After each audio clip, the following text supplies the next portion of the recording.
Hello everyone, I'm Manish Mandre, Faculty of English Language and Literature, and welcome to my YouTube channel English Age. As I told you that I will bring some more videos on literature and grammar. So in same series, this is the next video of Hamlet that is written by William Shakespeare. So एक play है William Shakespeare द्वारा लिखा गया है और इसके बारे में हम लोग बात करते हैं. दैट इज़ वेरी इंपॉर्टेंट, उन सभी स्टूडेंट्स के लिए इंपॉर्टेंट है जो BA कर रहे हैं इंग्लिश लिटरेचर से, या फिर MA कर रहे हैं, या फिर किसी भी टीचिंग एग्जाम्स के लिए प्रिपरेशन कर रहे हैं, या फिर UGC नेट में अपियर होना चाहते हैं. उन सभी स्टूडेंट्स के लिए काफ़ी ज़्यादा इंपॉर्टेंट है. सो गाइस, हम इसको डिस्कस करते हैं, इसके कैरेक्टर्स को समझेंगे, इसकी स्टोरी को समझेंगे, है ना, और क्या क्या चीज़ें हमारे लिए इंपॉर्टेंट हो सकती हैं वो हमें पता होना चाहिए. लाइक इसका कब ये पब्लिश हुआ था, कभी लिखा गया था, किसने लिखा हुआ था, ठीक है, क्या इसकी स्टोरी थी, हैमलेट कौन था, गर्ट्रूड कौन थी, तो ये सारी चीज़ें हमें पता यहाँ पर होना चाहिए. So let's discuss about it. So, guys, I'm telling you about the Hamlet, that is the Prince of Denmark, and this play is written by William Shakespeare. Let's see. So, what was the publication? So, written during the first part of the 17th century, probably in 1600 to 1601. Hamlet was probably performed in July 1602. It was first published in printed form in 1603 and appeared in an enlarged edition in 1604. So this is the publication of Hamlet. Now let's move. So what is setting of the play? Let's talk about it. So the story takes place in the country of Denmark in the late medieval period. So it means the whole story is about Denmark in the medieval period. So what is the story of Hamlet? Let's talk. The raw material that Shakespeare appropriated in writing Hamlet is the story of Danish prince whose uncle murdered the prince's father, marries his mother and claims the throne. The prince pretends to be feeble-minded to throw his uncle off guard, then manage to kill his uncle in revenge. So, in simple time, ये जो story है ये Hamlet के बारे में है, और Hamlet के जो फादर होते हैं उनको मार दिया जाता है उसके अंकल के द्वारा, जिसका नाम होता है क्लॉडियस. अब जो हैमलेट होता है वो अपना बदला लेने के लिए अपने अंकल को मारना चाहता है. तो ये इसकी जो स्टोरी है. अब इसमें जो उसका जो अंकल होता है उसके फादर को मारकर जिनका नाम होता है हैमलेट, उसके फादर का नाम भी हैमलेट होता है. सो क्लॉडियस जो कि अंकल है वो उसके फादर को मारकर उसकी मदर से शादी कर लेता है. ठीक है. सो ये यहाँ पे स्टोरी है. इसी का बदला लेने के लिए हैमलेट बड़ा दुखी होता है इस चीज़ को लेकर, इस बिहेवियर को लेकर, अपने अंकल और अपनी मदर के बिहेवियर को लेकर काफ़ी ज़्यादा दुखी होता है. वो उसको बदला लेना चाहता है किससे? अपने अंकल क्लॉडियस से. Let's move for the next one. तो एक एक स्टोरी में आपको डिस्क्राइब करते जा रहा हूँ स्लाइड्स को. तो चलिए देखते हैं. तो ये क्या है? ये है हैमलेट, ठीक है, जो कि काफ़ी ज़्यादा सैड है इस पूरे इंसिडेंट से, जो भी उसके घर में हो रहा है इस सबसे काफ़ी ज़्यादा वो डिप्रेस्ड है. Next. So let's see who is Hamlet. So the Prince of Denmark, the title character and the protagonist, about 30 years old at the start of the play. Hamlet is the son of Queen Gertrude and the late King Hamlet and the nephew of the present King Claudius that I have told you earlier. अभी जैसा कि मैंने आपको बताया था ये Gertrude का बेटा है, और जो हैमलेट जो किंग थे पहले उनका सन है, और जो अभी करंट किंग है क्लॉडियस जो है वहाँ का डेनमार्क का किंग है उसका नेफ्यू, भतीजा है. Next.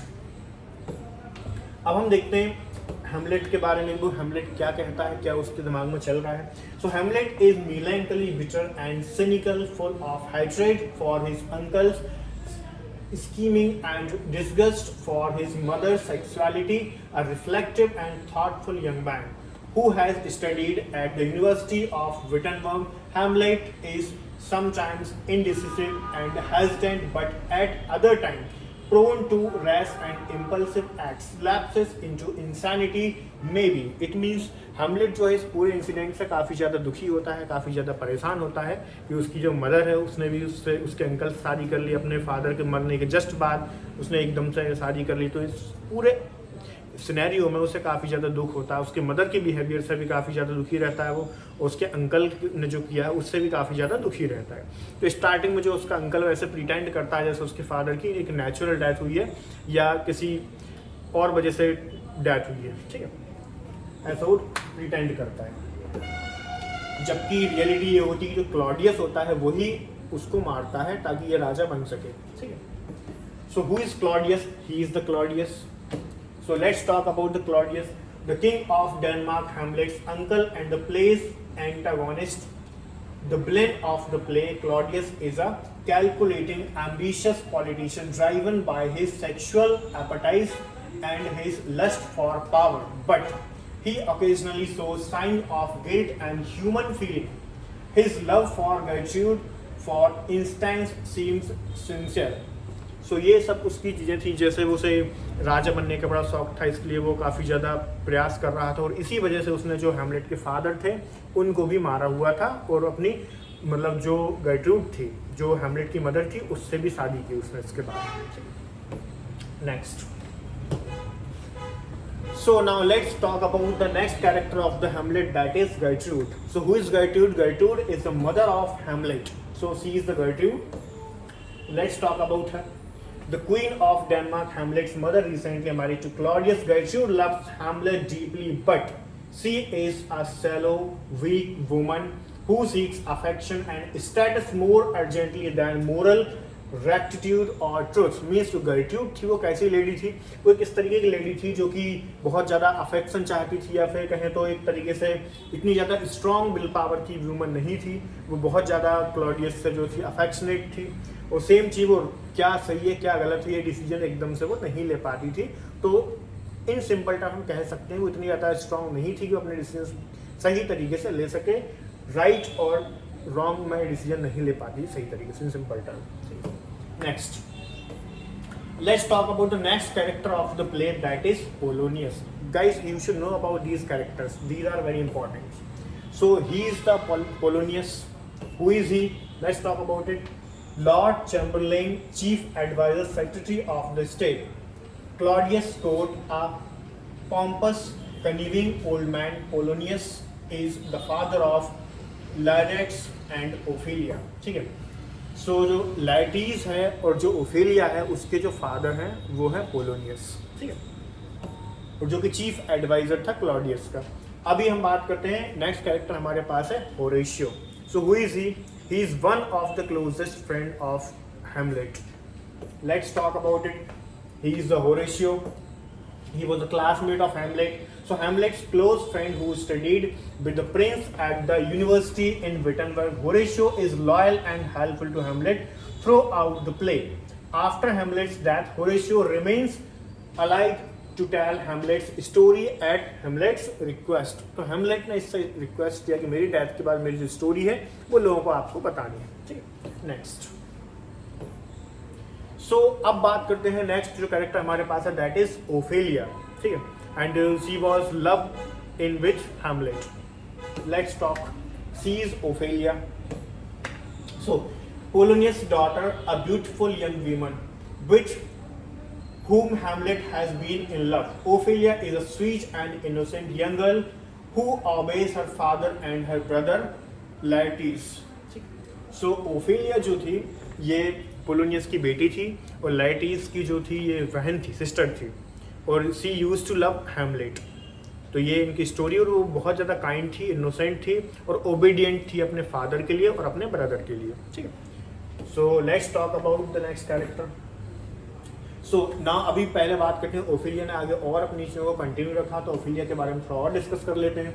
So let's see, dependent on man to tell her how to behave, she gives it to Polonius, schemes to spy on Hamlet even in her descent into madness and death.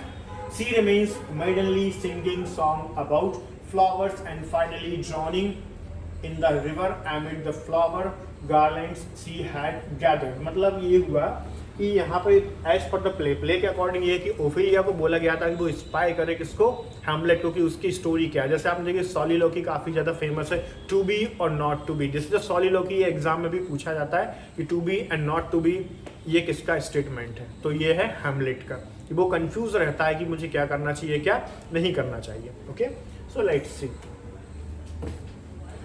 अब लाइटीज, who is लाइटीज, ये आपको समझ में आ चुका कि Polonius का ये बेटा है और ओफेलिया का ब्रदर है। He is Laertes. Next, Polonius' son and Ophelia's brother, a young man who spends much of the play in France, passionate and quick to action. Laertes is clearly a foil for the reflective Hamlet. Means ये Hamlet से बहुत ज़्यादा hate करता है. इन simple term बात ये Hamlet को hate करता है.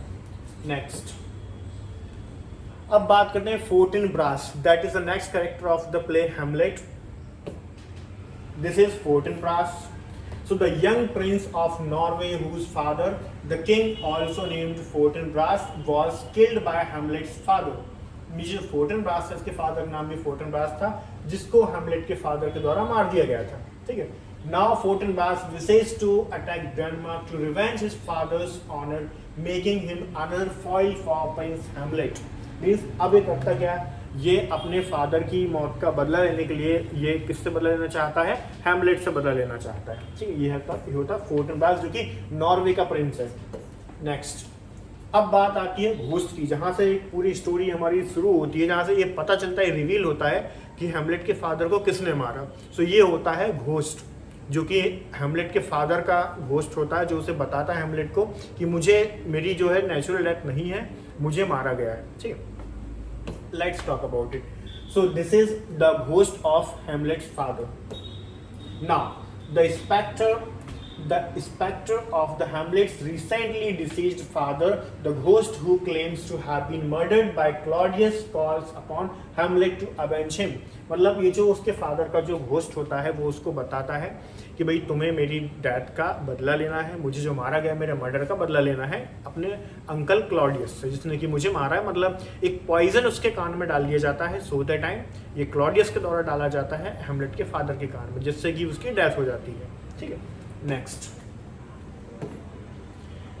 The ghost continued. आगे जो घोस्ट है वो कंटिन्यू रखता है अपनी बात को. So it is not entirely certain whether the ghost is what it appears to be or whether it is something else. Hamlet speculates that the ghost might be a devil sent to deceive him and tempt him into murder, and the question of what the ghost is or where it comes from is never definitely resolved. मतलब अब यहाँ पे जो Hamlet है वो ये भी सोचता है कि क्या पता मुझे फंसाया जा रहा हो मर्डर में, और जो घोस्ट है वो डिसिसिव भी हो सकता है, कोई धोखा हो सकता है मेरे साथ, मुझे मर्डर के केस में फंसाया जाने के लिए ऐसा हो सकता है. ये कोई नहीं जान पाया कि जो घोस्ट कहाँ से आता है और कहाँ पर जाता है. तो ये उसके माइंड में कंफ्यूजन था हैमलेट के.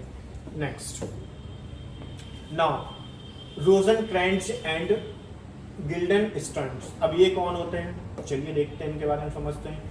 Two slightly humbling courtiers, former friends of Hamlet from Wittenberg, who are summoned by Claudius and Gertrude to discover the cause of Hamlet's strange behavior. It means कि जैसे ही देखो इसमें होता क्या है कि जब हैमलेट का जो फादर है उसका जो घोस्ट होता है वो उसको बताता है हैमलेट को कि मेरी डेथ इस तरीके से हुई है, तुम्हारे अंकल ने मुझे मारा है, मेरा मर्डर किया है. तो ये जब स्टोरी हैमलेट को पता चलती है तो वो ये सुन के काफ़ी ज़्यादा दुखी होता है कि मेरे अंकल ने ऐसा किया और मेरी मदर ने उनसे शादी कर ली. तो ये सोचकर, ये सुनकर हैमलेट को काफ़ी ज़्यादा दुख होता है, और इस वजह से उसका जो बिहेवियर है वो काफ़ी ज़्यादा चेंज हो जाता है. लाइक बिल्कुल पागलों जैसे वो बिहेव करने लगता है. तो जो क्लॉडियस होता है और जो गर्ट्रूड होती है, जो उसके अंकल उसकी मदर होती है, सोचते हैं कि इसका जो बिहेवियर क्यों बदला, उसके बदलने का कारण क्या है. तो ये जानने के लिए वो इन दोनों से बात करते हैं, जो कि उसके क्लासमेट्स रहे हैं, कॉलेजमेट रहे हैं. ठीक है. उनसे बात करते हैं. नेक्स्ट, अब हम समझते हैं कि भाई हमारी इसकी थीम क्या है, ये हमें समझना पड़ेगा. तो बेसिक चीज़ें जो मैं आपको पहले भी ऑलरेडी बता चुका हूँ कि एक्चुअल में है क्या. तो देखो, जो मेजर चीज़ें थी, मैंने जो इंपॉर्टेंट इन्फॉर्मेशन थी वो मैंने सब आपको बता चुका हूँ उसके बारे में. सो इन सिंपल टर्म आपको ये समझना है कि जो स्टोरी है ये एक तरीके से ट्रैजिक स्टोरी आप इसे कह सकते हो. इसमें कि हैमलेट का एटीट्यूड बताया गया है कि जिस तरीके से उसके साथ जो इंसिडेंट हुए उनको लेकर उसके ऊपर क्या उसकी क्या क्या बिहेवियर उसने करना शुरू कर दिया, उसके बिहेवियर में क्या क्या चेंजेस आए हुए हैं, उसकी मदर का एटीट्यूड कैसा था, उसके अंकल का एटीट्यूड कैसा था. तो कुल मिलाकर आपको इन कैरेक्टर्स के बारे में पता होना चाहिए. ठीक है. ये हैमलेट की पूरी स्टोरी है जो मैंने आपको शॉर्ट में बताई है. जो हैमलेट है वो डेनमार्क का किंग था. डेनमार्क का मतलब प्रिंस था, और क्लॉडियस जो था वहाँ का किंग था, जिसने कि हैमलेट के फादर को मार के और जो थ्रोन को हथियाया था, मतलब थ्रोन पे अपनी वहाँ का किंग बना हुआ था। In simple term this is the whole story of the Hamlet and it is useful for all the competitive examinations like for the teaching like UGC NET और for the like we can say PGT TGT teachers. So this is काफ़ी important है, आपको हमें समझना पड़ेगा इस चीज़ को। ठीक है, थैंक यू सो मच।